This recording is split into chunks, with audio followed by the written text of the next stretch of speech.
Hey there, welcome back to White River Homestead. My name's Shy. I'm so glad you're here today. Earlier this week, I released a video on seed starting at home, and it's an in-depth description of how to start seeds at home. I realized once I published that I never told you guys what to do with those seeds after you start them. So that's what we're going to talk about today.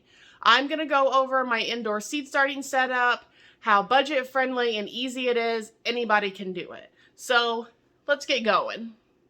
So this is our seed starting setup that we have indoors here. These are the seeds that we started in the last video. And the way I have this set up is it's just a 5-tiered shelf. We purchased this from Lowe's, but you can use any shelf that you have. It doesn't have to be one of these. Anything you have works just fine. And the thought process here is this is where the seeds normally start because they get the residual heat from the heat outlet there. That heat comes up to the bottom. This is why I don't use heat mats, because I just use the heat that we already have in the house here. You can see right there some pepper seeds that I'm trying to germinate. Once things germinate, I move them up to the next shelf. You can see our peppers here. Peppers take forever to germinate and then even longer to grow.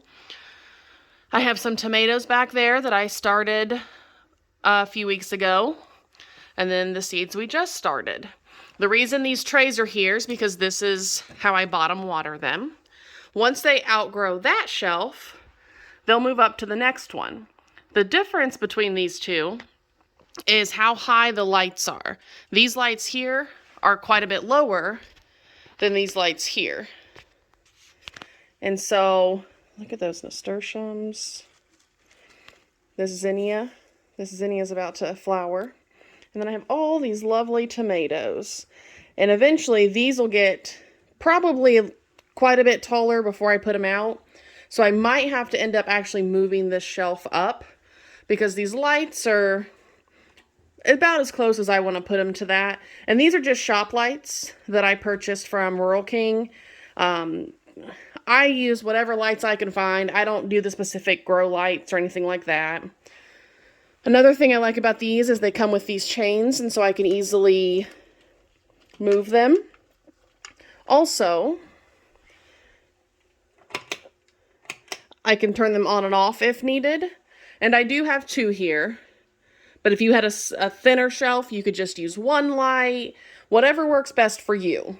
Here are some seeds that have already germinated that are pepper seeds. I just need to get them up potted tonight. But yeah, so that right there is our seed setup.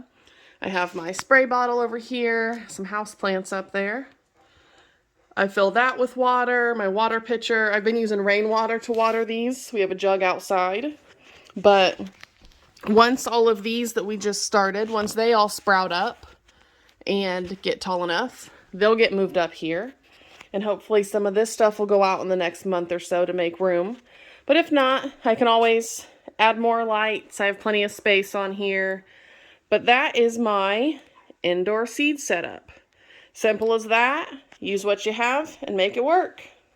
So between the first video and this video, that's everything you need to know about starting seeds. I'm a huge proponent of use what you have. I try to spend as little money as possible starting these seeds, and I definitely reuse things from year to year. With my solo cups, with these are all things that I've had or I purchased at a nursery last year and kept them for this year. I try to spend as little money as possible. And if I'm going to invest money in anything when it comes to seed starting, it's the soil. The soil is very important. And if you can't get seeds to start, some seeds are a pain in the butt to start. And I just won't deal with them. I'll just buy it from a nursery. But give it a couple tries. If it's not working, do some research. See what could be going wrong. Some things need to be cold stratified, which means they need a moment of coldness before they'll sprout. So you can put those in the fridge or the freezer. Some seeds, people have said if you take your fingernail and kind of nick them before you plant it, that'll help them sprout a little better. But there's all kinds of tips and tricks out there. I don't worry about it a ton. If it sprouts, cool. If it doesn't, cool. I'll figure it out and try to grow it again next year. So if you have any questions about seed starting, do not hesitate to put it in the comments. Head on over to my first seed starting video where you can check out the whole process.